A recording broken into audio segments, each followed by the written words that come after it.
అందరికీ నమస్కారం అండి. అష్టాదశ శక్తి పీఠాల్లో మూడవదైన ప్రద్యుమ్న శృంఖలాదేవి ఆలయం గురించి కొన్ని స్థల పురాణం. కలకత్తాకు 80 కిలోమీటర్ల దూరంలో పాండవ అనే గ్రామంలో అమ్మవారి నాభిపడిన ప్రదేశంలో శృంఖలాదేవి శక్తిపీఠం ఉంది. శృంఖలాలు అంటే సంకెళ్ళు. అమ్మవారికి సంకెళ్ళు లేవు.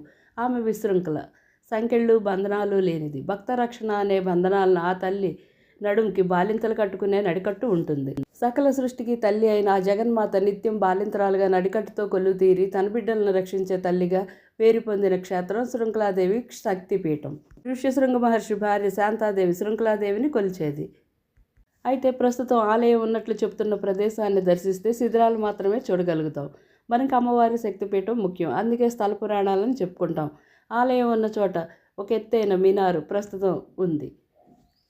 ఆలయం ఉందని నమ్ముతున్న ప్రదేశంలో ప్రతి ఏటా ఫిబ్రవరిలో 30 రోజుల పండుగను హిందూ ముస్లింలు ఘనంగా జరుపుకుంటారు.